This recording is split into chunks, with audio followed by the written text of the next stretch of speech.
This show is produced by the Hartman Media Company. For more information and links to all our great podcasts, visit hartmanmedia.com. Welcome to the Holistic Survival Show with Jason Hartman. The economic storm brewing around the world is set to spill into all aspects of our lives. Are you prepared? Where are you going to turn for the critical life skills necessary to survive and prosper? The Holistic Survival Show is your family's insurance for a better life. Jason will teach you to think independently, to understand threats, and how to create the ultimate action plan. Sudden change or worst case scenario, you'll be ready.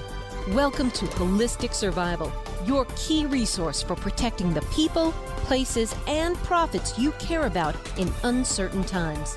Ladies and gentlemen, your host, Jason Hartman. It's my pleasure to welcome Robby Soave. He is the author of Panic Attack. Robby, welcome. How are you? I'm great. Thanks for having me. Good to have you on. I've seen you on TV making the rounds quite a bit on some of the talk shows out there.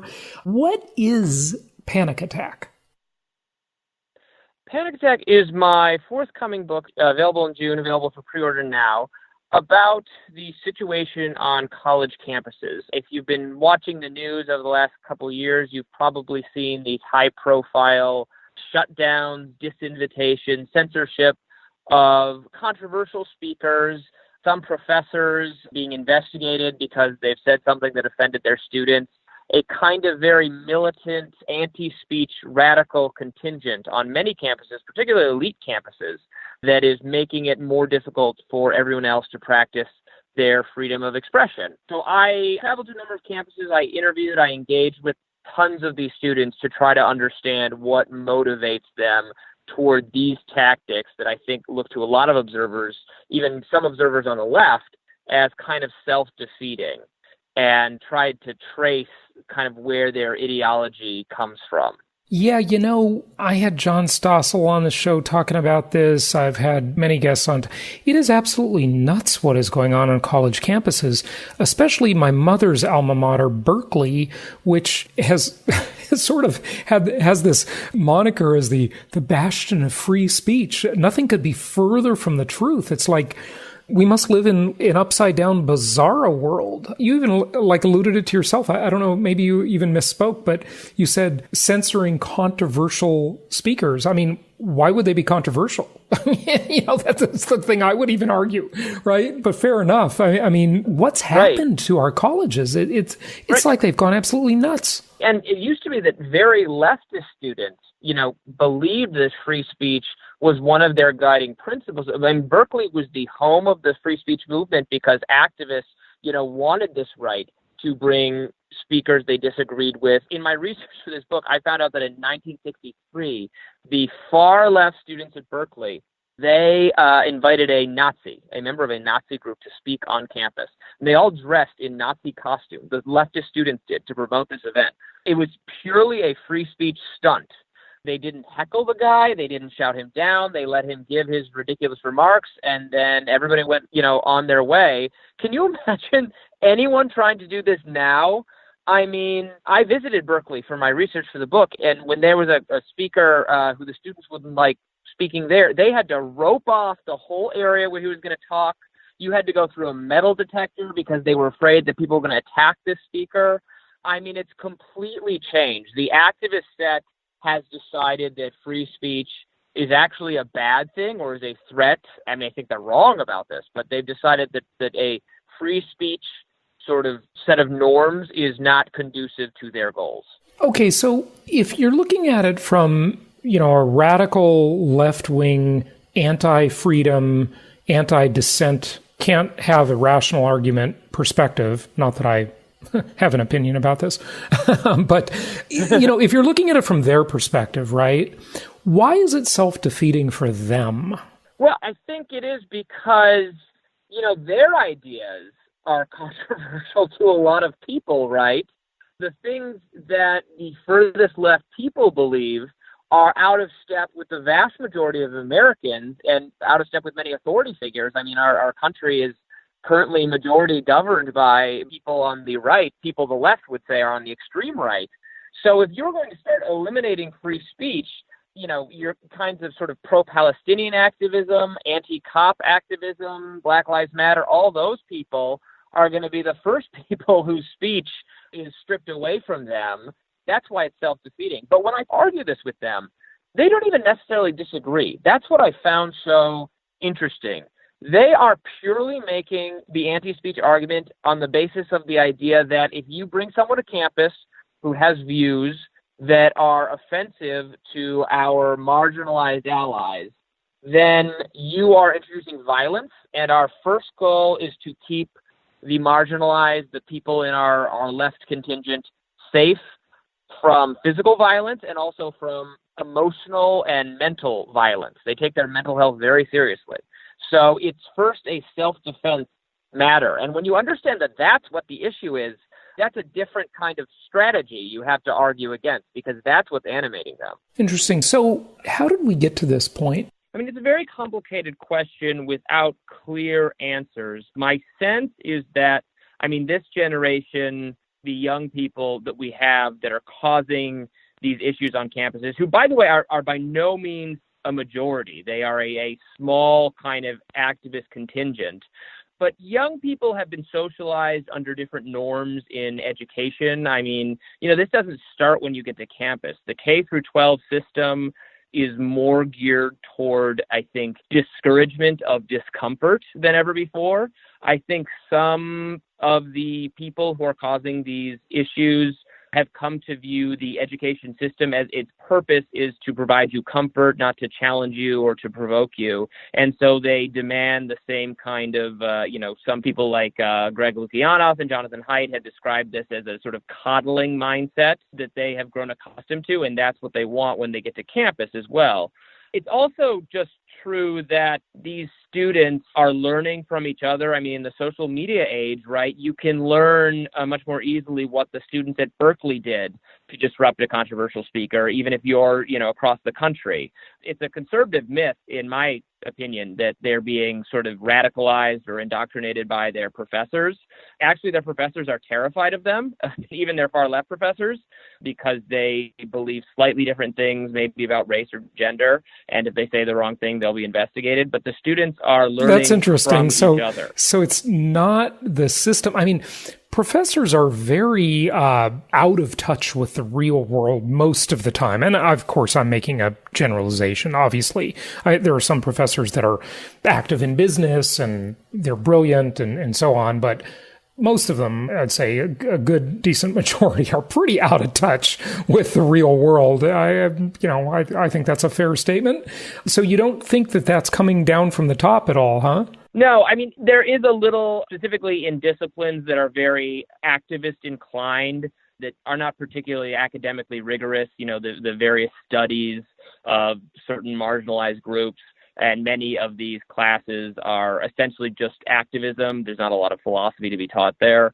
And I think the professors in those disciplines are more likely to be, maybe they're changing minds, or I think it's more likely they're providing a sort of language and framework for young student activists who are already inclined to want to think and do these things.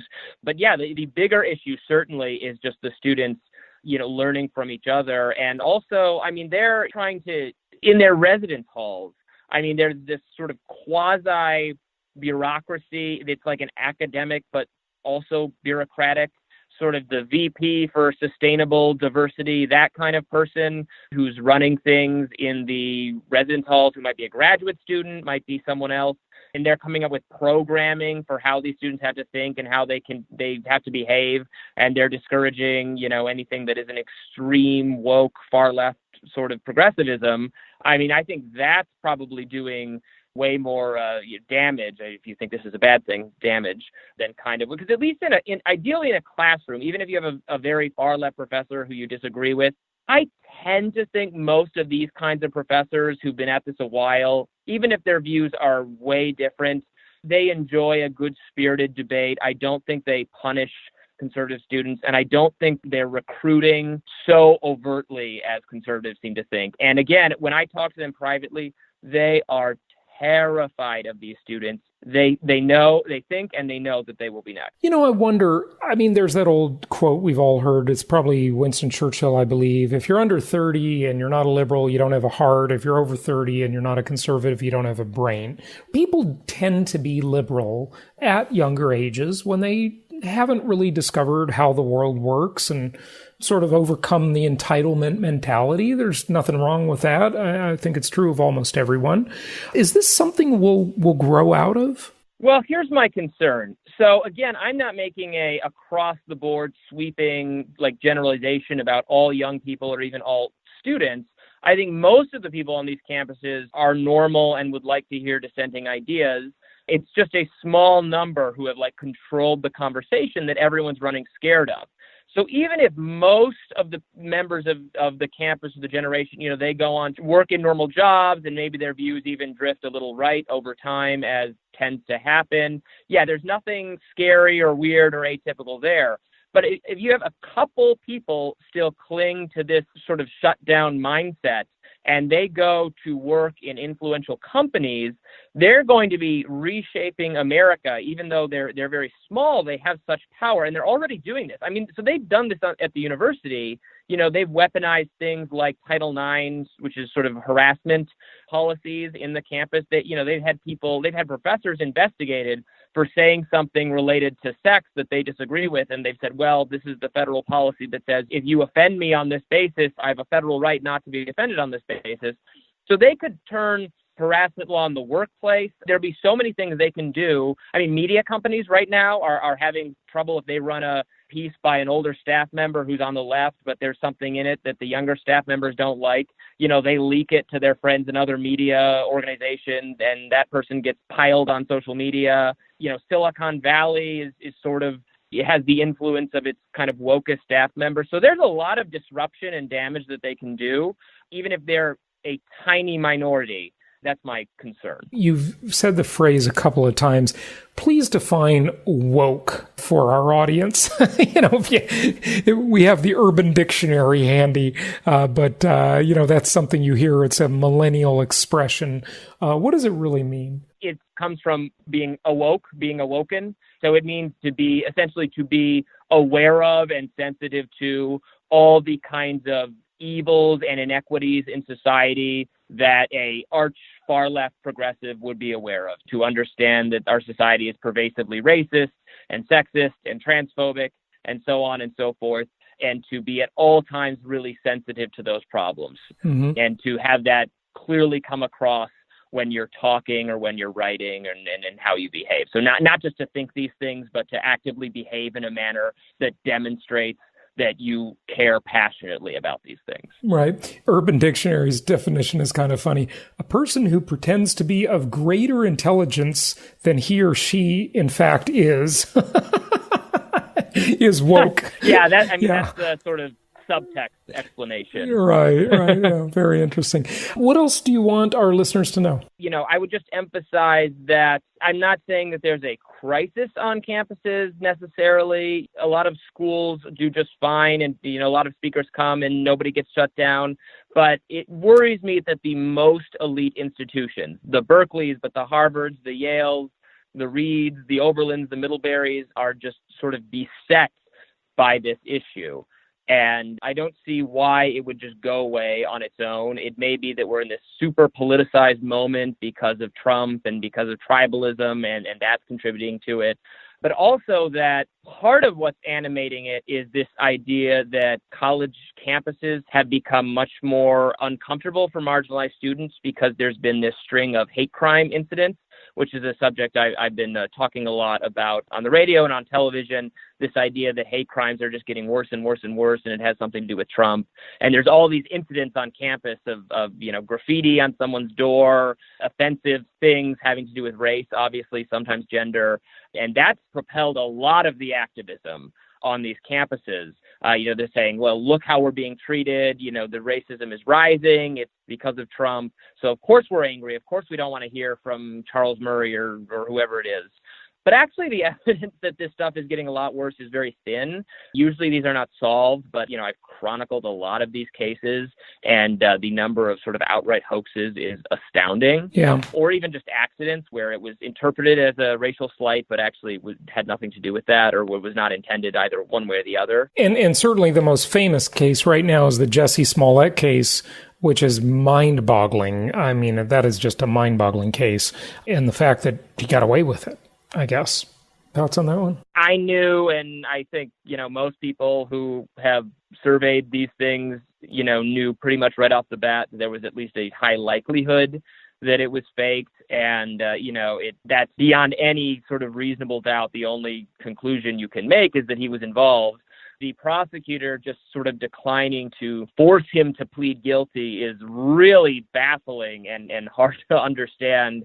It seems to me it's almost laziness, or he was a first-time offender, and he was going to get a light sentence anyway, so she decided why bother going through with it. I have to imagine she was kind of just sympathetic to him. She has a lot of celebrity and politician friends.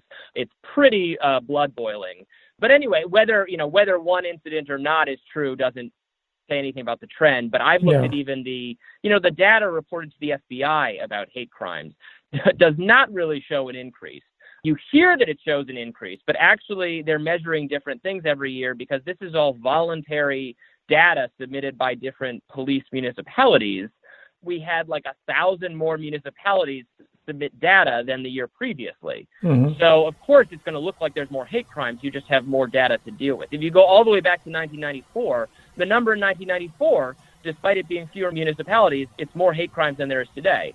So they fluctuate, and it's not even clear to me we're measuring these things very well, but the idea that, hate crimes are off the charts and this is somehow connected to President Trump's rhetoric, there's just no evidence basis for this whatsoever. That would seem just on its face to be true. I mean, it's interesting that Obama, he came into office and so many people applauded him as this great uniter, but it sure doesn't feel like that happened. I mean, just anecdotally, it feels like the country was more divided than ever when he left. I don't know, more divided than ever. Maybe that's too big a statement. But in modern times, I mean, all you have to do is look at your social media feeds, and it seemed to be that every attempt he made and these rush to judgments about that police thing right at the beginning of his presidency and so forth. I mean, it's almost like, is everything about race anymore? Is that like all that's going on in the world? I don't know. It's crazy, I definitely think we are so unbelievably polarized right now. I don't know how much of it Obama is responsible for, or how much of it is because Trump is so intensely anti-media and the media is so intensely anti-Trump. The media is not like the neutral arbiters in some kind of battle. I mean, they never really were, right? But it's more clear now than it ever has been that the sides are not like Republicans and Democrats, and then there's media, but the media is sort of kind of on Democrat liberal side or whatever. The sides are actually Trump and media. Mm-hmm. So you have to be on one side, and you must be on one side or the other. So every story, everything that happens has to be put into one box or one lens or the other, which actually makes it very difficult, honestly, sometimes for people like me who sometimes agrees with Trump and other times doesn't. Yeah. But they, people want, well, so you're a Trump defender or you hate Trump with every fiber of your being? Which are you? Yeah, I know. It's like you can't even have a middle ground or an opinion about an issue. I certainly, really despise Trump in many ways. I mean, he strikes me as immature, although kind of entertaining, admittedly. But, I don't know. But you say anything on a social media platform and people just jump all over you. It's mind-boggling, the level of prejudice. And it's bad both ways, because on the right, you have to. Not only do you have to concede that Trump has done some good things, you have to he's definitely done some good things. He's the most moral, wonderful human being who has ever existed, which is just obviously not true. But so many in the pro-Trump side force you to pretend this. And then on the other side, you have to just concede that he's Hitler or they don't want anything to do with you. Yeah, I know. It's absolutely crazy. Give out your website and tell people where they can find out more. I'm at reason.com. You can also follow me on Twitter at Robby Soave, ROBBY SOAVE. And please pre-order my book, Panic Attack, Young Radicals in the Age of Trump. Amazon, Barnes & Nobles, wherever books are sold. Robby, thanks for joining us. My pleasure. Thanks for having me.